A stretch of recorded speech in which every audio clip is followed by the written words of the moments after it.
박근혜 대통령에 대한 국회의 탄핵 추진이 본격화한 가운데 내일 열리는 5차 촛불 집회 이후 민심의 향방에 관심이 쏠리고 있습니다. 그런 가운데 검찰 수사 결과에 따라 박 대통령의 제3자 뇌물죄 혐의가 탄핵안에 포함될지도 주목되고 있습니다. 장성호 건국대 교수, 김관옥 개병대 교수 두 분 모셨습니다. 어서 오십시오. 네, 안녕하세요. 새누리당 비박계가 탄핵을 서두르는 가운데 정진석 원내대표 탄핵 처리 일정에 제동을 걸었습니다. 야당이 제시한 다음 달 2일 또는 9일 탄핵안을 받아들일 수 없다고 이야기했습니다. 정진석 원내대표의 이야기 직접 들어보십니다. 헌법재판소 판결이 2, 3개월 내에 내려질 수도 있고 또 1년 이상 길어질 수도 있다는 지적이 있습니다. 황교안 대통령 권한 대행으로 대통령 임기를 다 채울 수 있는 그런 상황도 벌어질 수 있는 것입니다. 2월 중순경에 심판 결과가 나온다. 그러면 3, 4월에 대통령 선거를 치러야 되는 것입니다. 집권 여당 원내대표로서 책임 있는 논의에 나서겠습니다. 하지만 이렇게 중차대한 국가 대사는 신중하게 검토하고 진행시켜야 하는 것이 온당하다. 따라서 우리 당은 일단 12월 2일 또는 12월 9일에 탄핵 처리, 이것은 받아들일 수가 없다는 점을 분명히 하고자 합니다. 새누리당 정진석 원내대표 중차대한 국가 대사이다. 모든 가능성에 대비해 신중하게 검토해야 한다고 주장을 했습니다. 장 교수님, 네. 이른바 질서 있는 탄핵을 하자 이런 취지의 주장인데 정진석 원내대표가 그동안 해왔던 건 좀 맥락이 조금 다른 느낌도 드는데 어떻게 보고 계시는지요?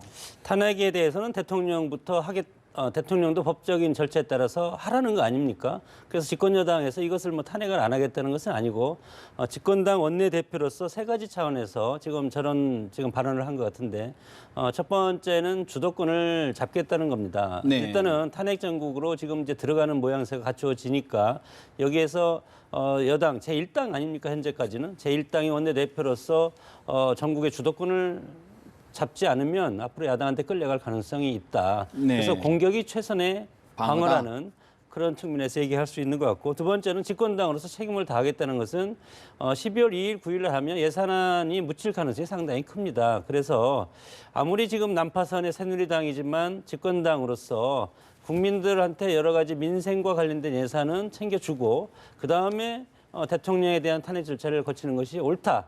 그런 이제 어떤 국민적인 명분을 쌓을 수 있을 것 같고, 그리고 세 번째는 정치인이니까 정치적인 계산이 없겠습니까? 여러 가지 여기에는 예를 들어서 헌법 개정이라든가 네. 그리고 지금 빨리 하면 할수록 새누리당한테는 불리합니다. 이것이 대선이요. 일단 탄핵의 절차를 가급적 늦게 끌수록 여당의 지금 후보가 그렇게 아직 뚜렷한 주자가 없지 않습니까? 예. 그래서 여당의 차기 주자를 만들 시간도 벌고 그리고 반기문 사무총장도 이제 1월달에 들어오니까 일단은 그거와 맞물려서 새누리당 입장에서는 절대 12월은 안 된다. 1월 넘겨서 올해는 정말 어렵게 마감하고 2017년 새해를 맞이해서 새해 벽두부터 정치 개혁의 드라이브를 같이 걸자. 그런 뜻으로 지금 말한 것 같습니다. 탄핵 주도권을 야당에는 내줄 수 없다. 이런 의도가 있다는 분석이신데 야당이 아니라 사실은 당 내의 문제인 것 같습니다. 사실은 이 새누리당이 친박, 비박 이렇게 갈려 있는데 정진석 대표는 사실 그 가운데 있거든요. 그런데 이제 원내 대표를 하면서 거기 가운데 지점을 선점했는데 사실은 김무성 전 대표가 치고 나가면서, 즉 대선 불출마를 선언하면서 탄핵 정국의 속도감을 올렸죠. 자, 주도권을 이제 비박이 쥐고 있는 상황에서 갑자기 정진석 대표는 이 예산이 끝나는 12월 2일 날 직후에 이제 사퇴를 한다고 한 사람인데 이 부분을 주도하겠다라는 굉장히 이제 사실 모순된 얘기를 해요.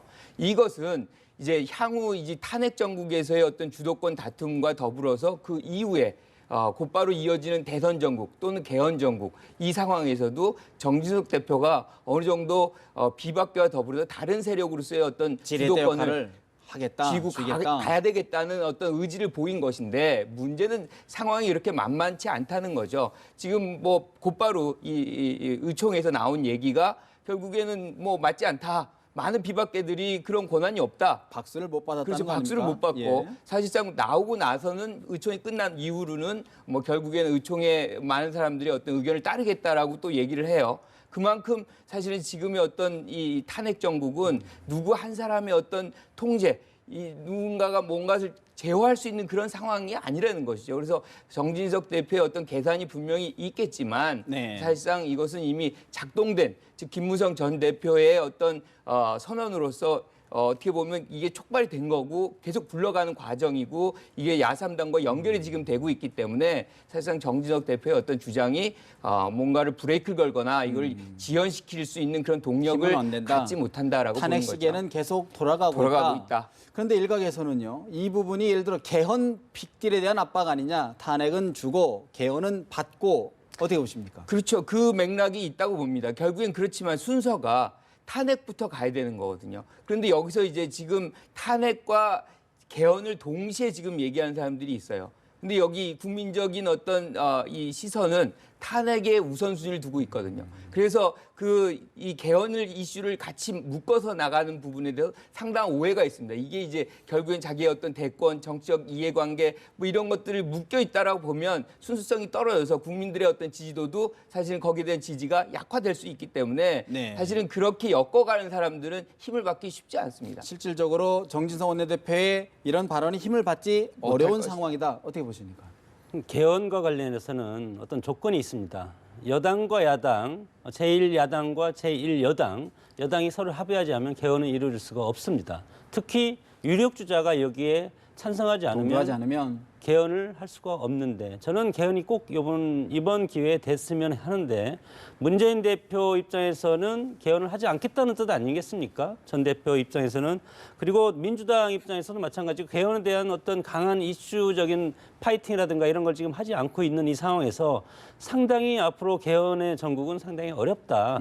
국민의당은 하자고 하고 새누리당도 하자고 하는데 제1야당이고 유력 주자가 있는 문재인 대표가 있는 민주당이 개헌을 서로 이렇게 하자고 이렇게 맞장구를 치지 않으면 개헌이 어렵다. 되겠습니까? 저는. 그렇다면 정진석 원내대표의 이야기가 득실에서 득이 없는 건가요? 뭐 전혀 얻은 게 없는 거 아닙니까? 그렇게 된다면? 얻은 게 없어도 그리고 어떤 정치 개혁의 차원에서 지금 이 최순실 사태의 어떤 본질적인 측면은 제왕적 대통령 대소는 폐해 아니겠습니까? 예. 대통령 힘이 워낙 세니까 대통령 이름만 하고 대통령과 사진 찍는 걸 가지고 돌아다녀도 다 돈을 쏙쏙 내놨지 않았습니까? 그런 상황에서 이런 제왕적 대통령 버려야죠. 여론의 환기를 시킬 수 있는 계기가 됐다. 개헌의 공감대는 그 어느 때보다도 지금 높다고 얘기할 수 있습니다. 그런데 이제 그 개헌의 내용이 내각제냐, 뭐 이원 집정부제냐, 4년 중임제냐, 뭐 이게 또 달라요. 그리고 정치인들마다 계산법도 굉장히 다르고.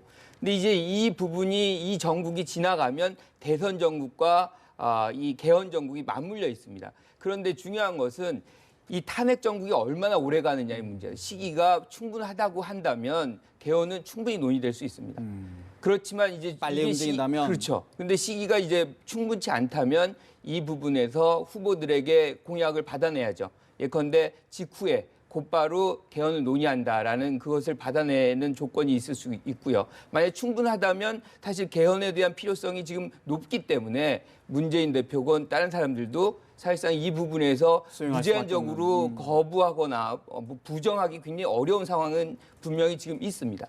어쨌든 순서는 탄핵이 먼저다. 먼저다. 이런 말씀이신데 새누리당 비주류 중심의 비상시국회의의 황영철 대변인 탄핵 찬성 의원이 40명이 확인됐다고 얘기했습니다. 직접 들어보실까요?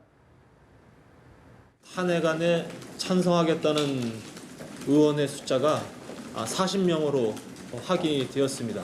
비상시국회의에 참석했던 의원들을 중심으로 취합한 것이기 때문에 탄핵 찬성 의원 숫자는 더 늘어날 가능성이 있다. 탄핵이 가결되지 않을 경우에 우리 새누리당에게 어떤 준엄한 심판이 내려질까에 대한 등등의 이야기들을 당 소속 의원님들께 진지하게 나누고 공감을 얻어내기 위한 노력들을 더 하시기로 그렇게 하셨습니다.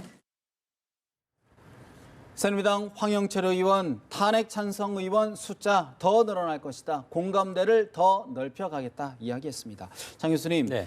40명이면 일단은 숫자적으로는 탄핵 가결을 충족했는데 이 안에는 허수가 있다라는 분석이 계속 나옵니다. 어떻게 보시는지요? 우리가 뭐 여러 가지 평가를 할 때 정량 평가하고 정성 평가가 있습니다.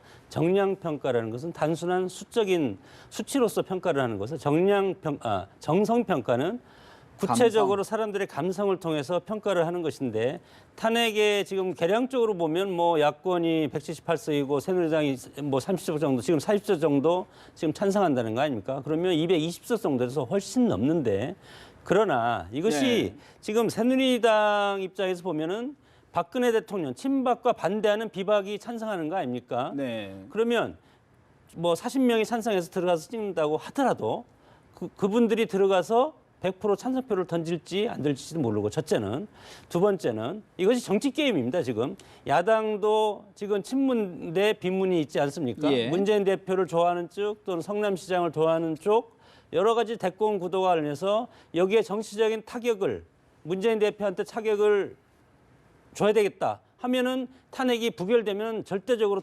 민주당이 절대적인 타격을 입고 대표까지 물러나게 되는 야권에서도 이탈표가 있을 수 있다. 저는 이탈표가 상당히는 없지만 네. 일정 부분 이탈표가 있으리라고 봅니다. 이런 상황에서 봤을 때 정성평가 쪽에서 그때 들어가서 사람들의 그 당내적인 여러 가지 권력적인 역학구도라든가 단일대우로 갈 수는 없을 것이다. 이렇게 봤을 때 탄핵의 결과 국회에서 투표 결과가 상당히 앞으로 향후 네. 전국이라든가 각 정당의 여러 가지 그 변화 네. 이런 것들에 대해서 영향이 크다. 새누리당뿐만 아니라 민주당 내에서도 비문 진영에 이탈표가 있을 것이다라는 분석까지 해주시네요.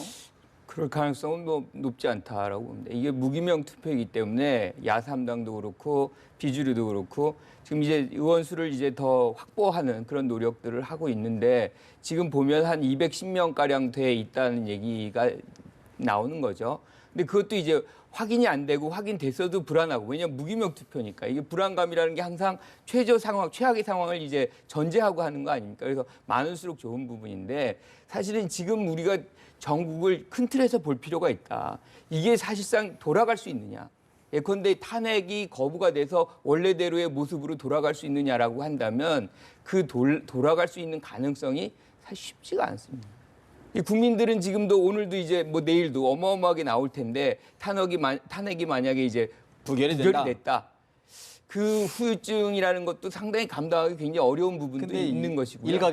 일각에서는 표결 당시에 이른바 친박계 의원들이 다 퇴장을 하면서 실질적으로 기명투표를 만드는 것 아니냐라는 관측이 있거든요. 그렇다 그러면 이제 40명 이제 그러니까 맨 먼저 소추할 때부터 이름을 다 적으라는 거 아닙니까? 그래서 발의하는 공동 발의 때 뭐 210명 정도를 먼저 발의한다면 네. 사실상 기명투표 효과가 나오는 거죠.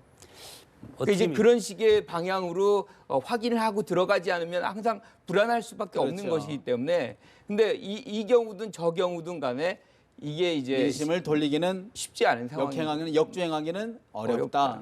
과거에 문세표라든가 뭐 여러 가지 몇 표 차이로 떨어진 분들 정말 화병나지 않겠습니까?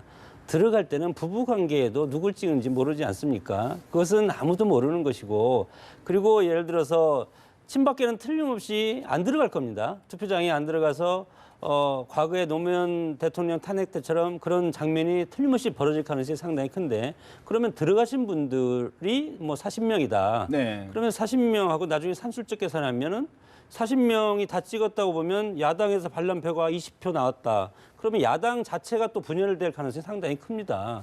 그래서 이런 위험스러운 네. 부분이 이제 탄핵 국면인데 여기에서 뭐 예를 들어서 250명 정도가 자연스럽게 지금 찬성할 것 같다. 그래도 저는 한 220명이라든가 10명 정도 찬성표로 나올 가능성이 있고 일단 들어가 보면 각자의 역학관계가 보이지 않는 역학관계가 또 있습니다. 최소한은 몇 표 정도는 찬성 의사를 밝혀야 좀 확실하다고 보시는지요? 개인적으로 보시면. 저는 지금 한 250석 정도가 250명 정도는 대놓고 예. 찬성한다. 통과를 찬성한다 해야만이 해야만 된다. 저는 가능하다고 봅니다. 근데 오늘 새누리당 의총 사실상 이제 친박계 의원들이 보이콧하면서 128명 의원 중에 60명만 참여했단 말이죠. 상정하는 시사하는 바가 있는 것 같은데 어떻게 보시는지요? 그러니까 그만큼 이제 60명은 안 들어간다는 얘기죠. 투표장에. 60명만 왔기 때문에 들어간다는 얘기 아닐까요? 지금 60명이 대부분이 안 들어온 사람들이 친박이거든요. 네. 그러니까 60명은 투표 그렇죠. 과정에서는 반 정도니까. 그렇죠. 예, 예. 안 들어간다는 거죠. 그러니까 맥시멈 잡아도 60명이니까 사실상 60명에서 지금 다 투표를 이제 반대로 할 가능성은 별로 없다. 그래서 저는 지금 얘기한 대로 한 40에서 50 정도 네. 비주류에서 그런 투표 상태가 나온다면 한 전체적으로 한 210에서 220표 뭐 이 정도를 예상할 수 있을 것 같아요. 사실 이제 이번 새누리당 탄핵안을 둘러놓고 내분 사태, 내홍 사태가 사실상 분당 수순으로 가는 것 아니냐라는 관측이 많은데 오늘 회의에서도 여러 목소리가 있었던 것 같습니다. 유승민 의원, 하태경 의원의 이야기 잠시 들어보십니다. 정지석 대표가 조기 탄핵을 반대하는 뜻을 표명을 했는데 만약 우리 새누리당이 거부한다면 내일 광장에 나오는 국민들의 그 발 아래 우리 새누리당 깔려 죽을 겁니다. 조기 탄핵을 반대하는 것으로 당론을 모아서는 안 된다. 국민에 대한 도전이고 역사에 대한 저항입니다. 원내대표가 말을 잘못한 것 같은데 우리가 뭐 지금 주도적으로 발의를 하는 것도 아니고요. 야당이 탄핵안을 발의하면 72시간 내에 표결해야죠. 이건 뭐 어떻게 뭐 늦추는 방법이 없습니다. 조기 탄핵 반대 당론 확정 안 된다. 내일 촛불 집회 나온 국민들한테 새누리당 깔려 죽는다라고 하태경 의원 얘기했습니다. 유승민 의원, 야당에서 탄핵 안 내면 표결할 수밖에 없다라고 이야기를 했습니다. 김 교수님, 어떻게 보십니까? 사실 이번 탄핵안 처리를 기점으로 비주류들 어떤 집단 행동에 나설 수 있을까요? 어떻게 전망하시는지요? 그렇게 될 수밖에 없죠. 지금 이 지도부는 여전히 친박계고 친박이 당론으로 뭐 찬성을 할 가능성은 거의 없는 거죠. 따라서 이 당론이 갈리는 투표 행태가 갈리는 상황에서 사실상 한 지붕에서 유지하기 굉장히 어렵습니다. 그래서 아마 이 비박계는 찬성의 의원수를 최대한 넓히는 그 과정을 이제 계속해서 노력을 할 것이고 어느 시점이 돼도 네. 지도부가 사퇴 안 할 경우에는 결국에는 뭐 결행을 할 수밖에 없는 그러니까 결정적인 장면은 결국에는 탄핵의 투표 일자일 것이다. 저는 뭐 약간 좀 비관적이 아니죠. 비주류가 이탈할 가능성은 저희 거의 힘들다고 봅니다. 힘들다. 총선이 앞으로 3년 이상 남았습니다. 국회의원들은 총선이 제일 중요한 것이기 때문에 지금 일단 밖으로 뛰쳐나가면 나중에 들어올 수가 없을 겁니다. 이 탄핵 이후에 각 정당이 어떻게 재편될지 그리고 예. 대선 때까지는 국회의원이 그냥 가도 총선 때 살아남을 수가 있는데 이미 여기서 어떤 결행을 하면 그다음에는 다시 합칠 수가 있겠습니까? 그랬을 때 우리 역사의 어떤 정당의 어떤 역사를 보면 배신이 아니고 일단 뛰쳐나간 사람이 들어오기는 상당히 어렵다. 나가서 성공한 케이스도 거의 없고 그리고 과거의 열린우리당 경우를 보더라도 당명을 바꿔서 성공한 정당도 없고 정말 대통령 위기 때 당명도 바꾸고 뭐 당 개혁한다고 하지 않습니까? 그것이 정권 창출한 적도 거의 없습니다. 이런 상황에서 봤을 때 물론 뭐 남경필 지사 먼저 나갔지만 지금 상당히 지금 뭐 가슴이 탈 텐데 이 상황에서 자신들의 선거는 3년 뒤다. 네. 그래서 오히려 관망하는 쪽이 훨씬 더 많을 것 같습니다. 사실 이제 총선 표심이라는 게 결국은 민심인데 오늘 한국갤럽 여론조사 결과를 보니까 새누리당의 지지율이 심상치가 않습니다. 이제 3위로 어제 리얼미터에 이어 3위로 추락을 했는데 이런 민심 지금 보시면은 새누리당의 지지율이 계속 하락 추세해서 지금 이제 16%까지 이제 12%까지 지금 이제 떨어진 걸 볼 수가 있는데 김 교수님 이런 부분들이 탄핵안 처리 과정에는 어떤 영향을 좀 미칠 수 있을까요? 지금 탄핵안이 처리되는 과정에서 저는 좀 전에 이제 분당될 가능성이 굉장히 높다고 얘기했죠. 근데 새누리당이 그러면 친박의 새누리당만 남는다면 사실상 거의 지지율은 붕괴될 가능성이 있다. 즉 지금 그나마 이제 비박계에 대한 어떤 여전한 미련 또는 지지 뭐 이거 남아서 이 12% 유지되는 것이지 친박만으로 한다 그러면 더 폭락할 가능성이 있는 거죠. 그래서 지금 이것도 겨우 이제 비박과 함께 있는 동거 상태에 있기 때문에 나오는 수치이고 네. 이것이 이제 실질적인 어떤 이 탄핵의 과정에서 분당이 될 경우에는 오히려 더 떨어질 가능성이 있고 이 수준은 정의당 수준으로까지도 갈 수 있습니다.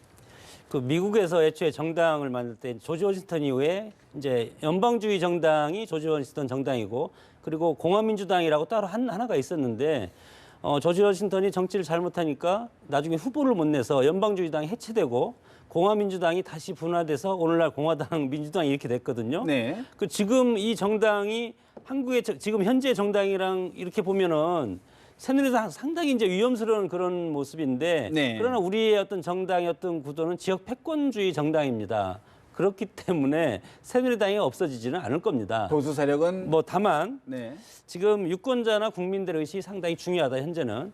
그래서 지금 현재는 아무런 법적인 절차도 없고 조사하고 계속 의혹이 막 터져나오는 이런 상황에서 국민들은 대통령도 믿고 새누리당도 믿고 다 미운 겁니다 지금. 그래서 저는 한 5%까지 떨어져도 정당이 저런 지지도가 그러면 탄핵안 표심에는 어떤 영향을 줄까요? 의원들의 표심에는 표심은 무기명으로 하니까 그것은 예. 뭐 저는 뭐 지지율하고는 상관없이 상관없다고 봅니다. 다만 유권자들의 어떤 심리를 보면 대통령을 국회에서 탄핵을 했다, 투표를 해서 탄핵에 넘겼다 이런 상황에서 국민들은 일단은 청량감을 가질 겁니다. 다만 그렇게 됐을 때 보수층은 다시 결집할 가능성이 있고 야권이 이제 대권을 앞두고 이거와 관련해서 향후에 네. 앞으로 진행될 상황에서 야권이 분열될 가능성은 상당히 많다고 봅니다.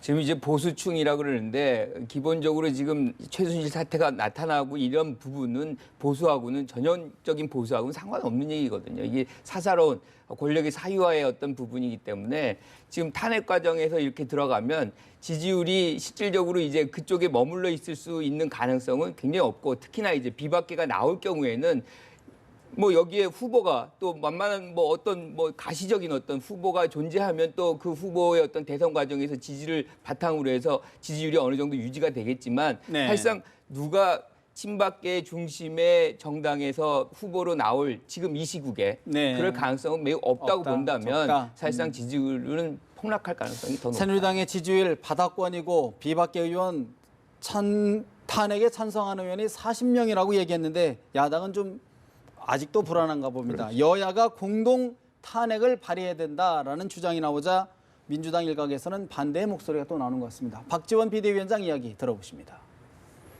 일부에서 새누리당 의원들을 비난하고 어떻게 그러한 분들과 함께 하느냐 하는 것은 지극히 비상식적입니다. 새누리당의 협력 없이는 통과가 불가능합니다. 험난한 고개를 넘을 때는 악마의 손을 잡고도 넘습니다. 세계적인 반공주의자인 처칠 수상은 독일의 히틀러와 싸우기 위해서 소련의 스탈린과 손을 잡아서 전쟁을 이겼습니다. 박지원 비대위원장 험난한 고개를 넘을 때는 악마와도 손을 잡아야 된다라고 이야기를 하는데 민주당 주류 일각에서 새누리당에 공동 발의할 경우에 면죄부를 주는 것 아니냐라는 반박인 것 같습니다. 장 교수님, 네. 새누리당과의 공동 발의 어떻게 보십니까? 현실성 있다고 보십니까? 현실성 있겠죠 지금. 왜냐하면 비주류가 지금 탄핵에 앞장서겠다고 하지 않았습니까? 그러나 이걸 안 받을 수는 없을 겁니다. 다만 이렇게 되면 새누리당 친박은 남아있고 비주류가 일정 부분 참여하고 그럼 비주류는 어떻게 보면 여기서 출당 조치 나중에 할 수도 있습니다. 해당 행위로서. 그렇게 됐을 때 정계 개편이 자연스럽게 이룰 수가 있는데 야당에서는 2004년 3월 4일 날 있을 노무현 대통령 탄핵 그때도 마찬가지로 현재 어떤 추미애 대표가 그때 당시에 새천년 민주당에서 탄핵 주도 세력으로 하고 그 탄핵 이후에 당대표를 맡아서 4.13 총선을 치르지 않았습니까? 그때 어떤 학습 효과를 아는 겁니다. 그래서 탄핵을 하면 뭐라고 할까요? 유동성이라든가 불확실성이 상당히 크다.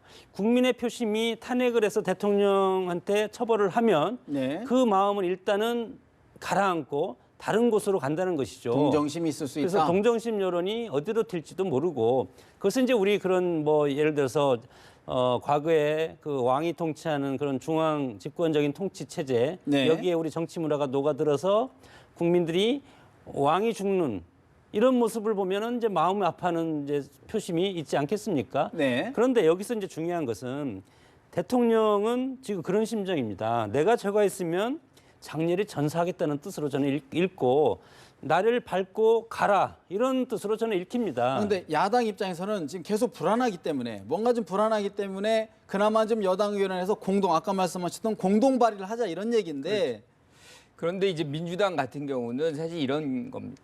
그러니까 결국에는 이 비박계 협력이 절대적으로 필요한 것도 인정하죠. 그리고 박지원 대표의 얘기가 뭔 얘기인지도 알고 또 이렇게 얘기해야만 사실상 어떤 비박계의 분당, 네. 탈당 뭐 이것을 유도하는 전략이라는 것도 다 아는데 문제는 뭐냐면 이렇게 해서 비박계가 되고 나올 경우에 국민의당과 협력할 가능성이 굉장히 높다. 다시 얘기하면 비박계 플러스 국민의당이 일정 부분 삼지대를 거대하게 형성해서 그거를 또 개헌으로 엮어낼 경우에 지금의 어떤 전국 구도를 근본적으로 변화시키는 그런 계기가 될 수 있기 때문에 이 부분에서 민주당은 지속적으로 경고를 보내서 저걸 야합으로 규정할 필요성이 존재하는 것이죠. 민주당 입장은 그렇다고 그러면 지금 진퇴양난 아니겠습니까? 탄핵도 그러다 잘못하면 무산될 수도 있고 그렇죠. 삼지대가 형성될 수 있고 어느 쪽에 더 무게 그래서 사실은 이 부분들은 제가 생각하기엔 조금 뭐랄까 포용적이지 못하다. 그리고 국민적 동의가 지금 이 발언에는 들어가기 좀 어렵다. 지금의 국민적 목소리는 어떻게 하면 협력을 해서 이 단계를 빨리 벗어나고 그 다음에 단계를 가자는 그런 취지가 더 많은데 여기서 이렇게 박지원 대표의 어떤 전략 같은 것을 이야기하고 비판하고 뭐 이런 것들은 사실은 어떻게 보면 더 크게 보면 문재인 대표라든가 다른 민주당 전 대표들의 어떤 후보들의 어떤 포용성이라든가 이런 문제를 오히려 약화시키는 오히려 후보들에게도 도움이 안 되는 그런 발언들인 거죠. 뭐 공격이 사실은 최선의 방어라고 아까도 말씀드렸지만 민주당 입장에서는 지금 지키려는 마음이 상당히 강한 것 같습니다. 이대로 가면 집권할 수 있다.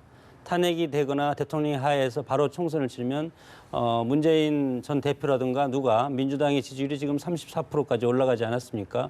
그래서 될 것 같은데 정치는 그렇게 말처럼 되는 것이 아니고 지금이 어떤 뭐 혁명적인 그런 시국도 아니고 절차적 민주주의 헌법적인 절차가 엄연히 살아있는 이 타이밍에서 제1야당이고 의회 권력을 장악한 야권에서 제도권의 어떤 절차적 민주주의의 어떤 그런 수준 높은 그런 대한정당으로서의 모습을 지금 보여주지 못하는 것.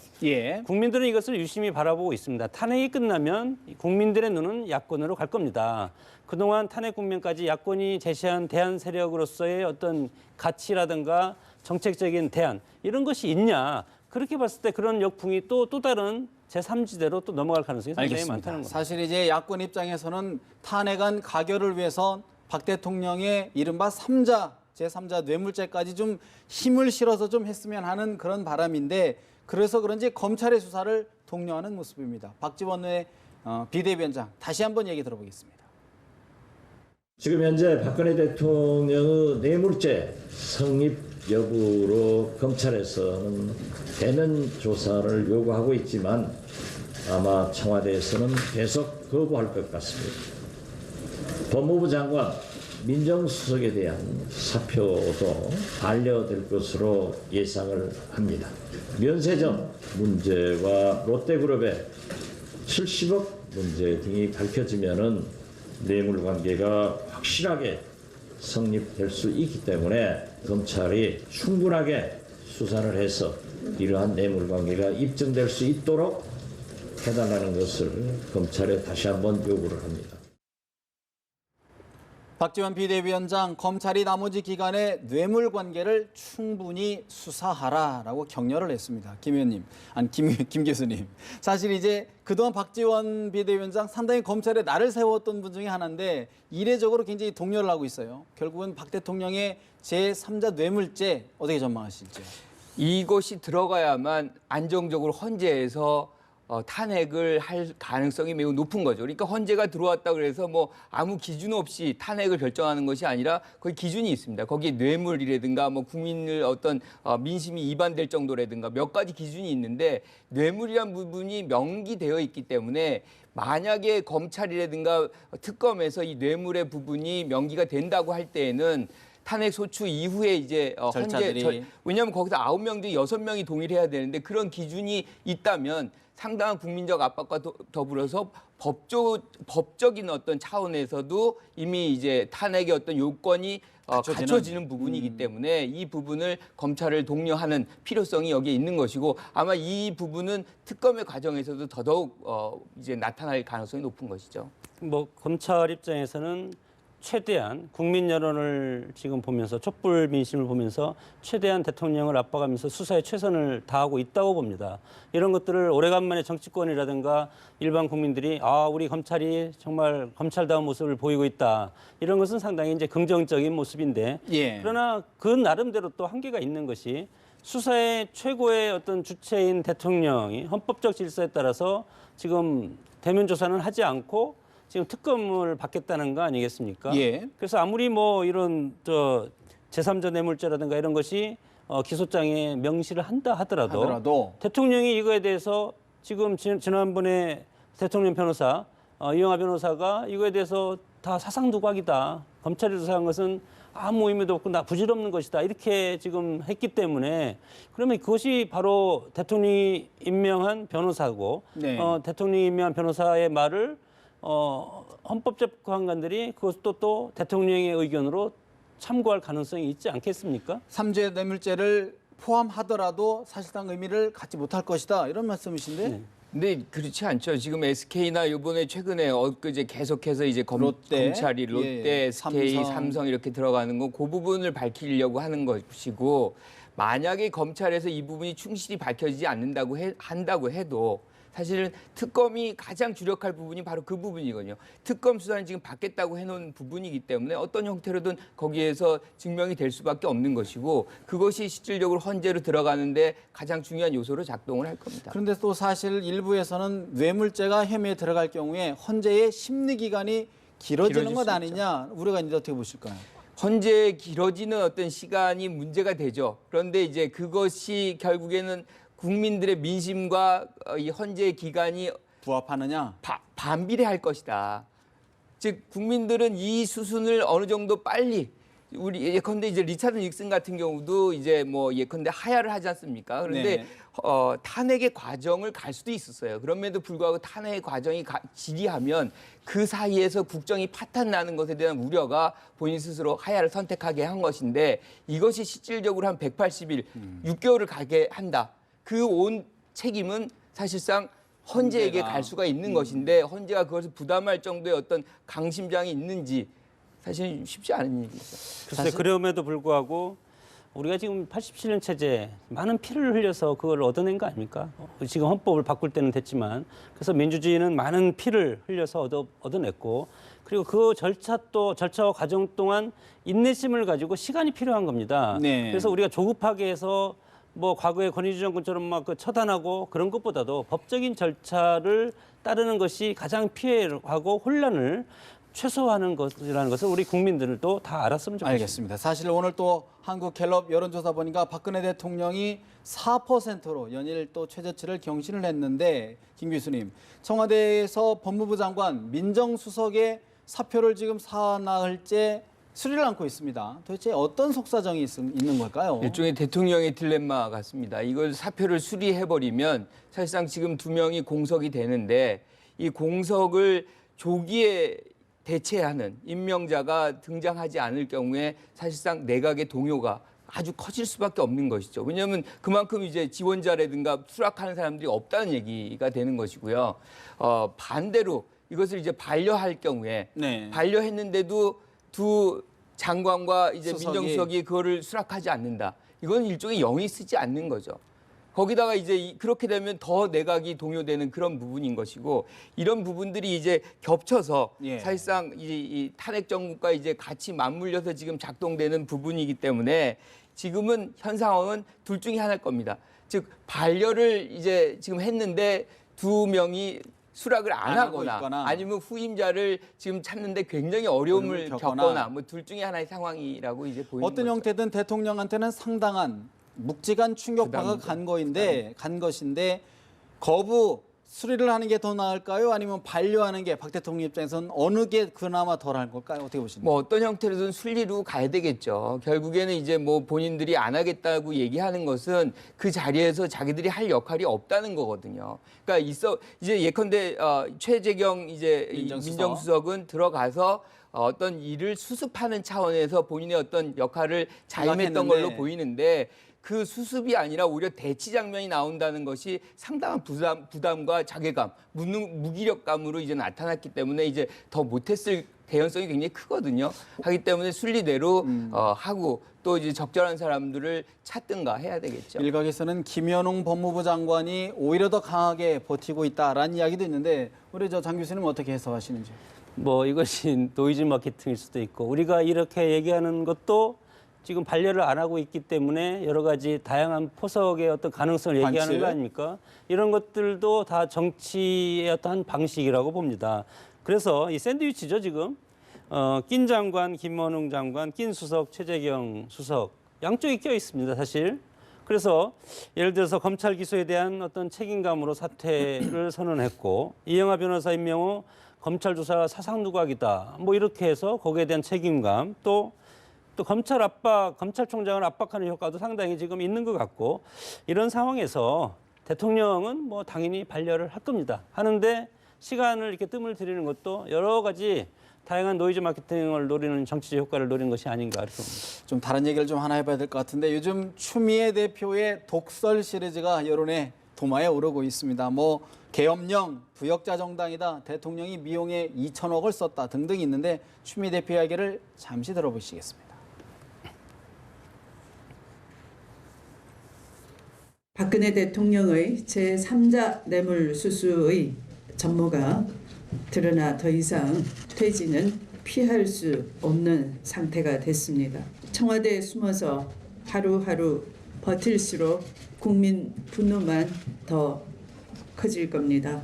내일은 전국에서 200만 명이 집결하리라 예상이 됩니다.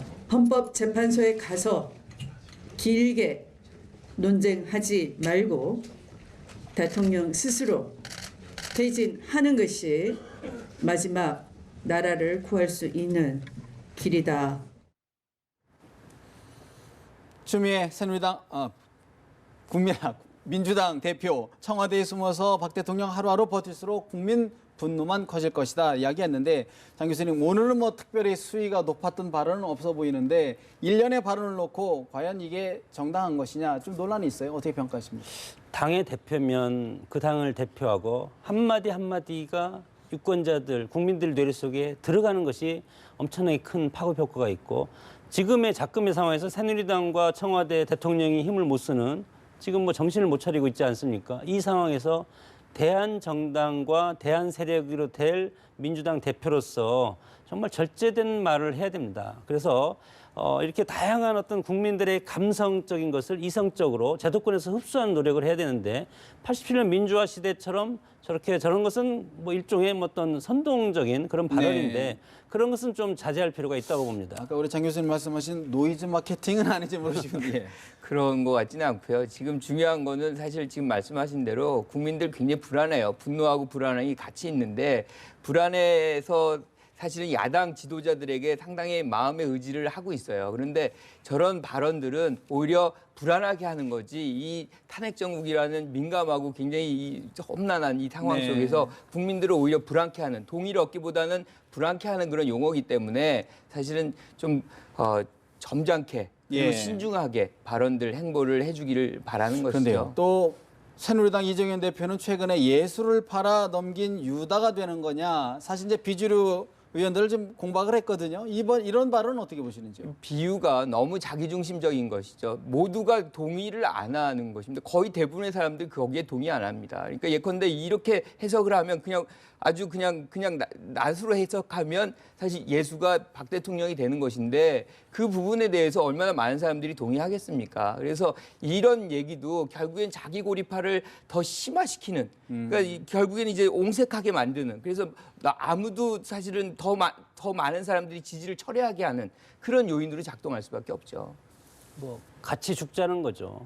변절이라든가 배신하지 말자. 그런데 그것을 이제 성경 구절을 인용을 하는데 강한 인용이라고 봅니다. 그럼에도 불구하고 난파선에서 뛰어내리는 것은 저는 온당치 않다. 저는 네. 그렇게 보고 일단은 정치적인 책임을 져야 되지 않겠습니까? 모두가 새누리당 의원은 모두가 정치적 책임을 저는 질 각오를 해야 됩니다. 여기서 네. 탈당을 하고 당명을 바꾼다고 해서 집권 세력으로서 공동 책임을 안 지면 되겠습니까? 이것은 책임 정치에 어긋난다고 봅니다. 사실 이제 마지막으로 하나를 짚어봐야 될 것 같은데 이제 내일 광화문 일대에서 5차 촛불 집회가 열립니다. 200만, 서울에서만 150만, 지역에서 50만이 열린다라고 하는데 김 교수님 이번 전국 참 이제 분수령이 될 것 같은데 어떤 영향을 좀 미칠까요? 어떻게 보시는지. 이게 분수령입니다. 그러니까 결국에는 여기서 얼마나 결집하느냐가 사실상 지금 우리가 진행되고 있는 탄핵 정국의 속도를 가늠할 것이다. 아주 빠르게 가게 할 수 있는 동력으로 지금 이제 이것이 활용되는 것이고 이것은 지금 기본적으로 지난주에 20일 날 검찰이 발표했던 그 부분과 그 검찰에 대한 수사의 요청에 대한 어떤 거부, 청와대의 거부 뭐 이런 것들이 맞물려서 지금 존재하는 부분이기 때문에 내일 아마 더 많은 사람들이 여기에 대한 어떤 자기 목소리를 내고자 출연할 가능성이 매우 높다. 숫자의 의미가 있을까요? 어떻게 보십니까? 숫자도 충분히 의미가 있죠. 그러니까 왜냐하면 숫자라는 것이 자기 확신을 서로 주는 부분이 있거든요. 그리고 그만큼 많은 사람들이 사실은 어떤 한 방향을 지향하고 있다는 것을 의미하기 때문에 숫자도 상당한 의미가 있다고 봅니다. 지난번에 100만 촛불 시 국민들의 모든 모습은 저는 보여줬다고 봅니다. 그럼에도 불구하고 이번에도 또 하는 것은 아직 눈에 보이는 어떤 사법적인 것이 나오지 않는다는 것인데 네. 민주주의라는 어떤 정치 시스템을 우리가 이해를 해야 되고 급하게 먹으면 체한다. 그러나 누군가가 책임을 져야 될 것이고 대통령도 책임을 지겠다고 했기 때문에 이것은 사법적인 절차와 그리고 의회적인 절차 이것을 우리는 기다려봐야 된다고 봅니다. 박근혜 대통령에 대한 국회의 탄핵 논의가 본격화되고 있는데 과연 촛불의 민심 어디까지 이어질지 지켜봐야 될 것 같습니다. 오늘 장성우 건국대 교수, 김관옥 개병대 교수 두 분 모시고 전국 상황 짚어드렸습니다. 두 분 말씀 고맙습니다.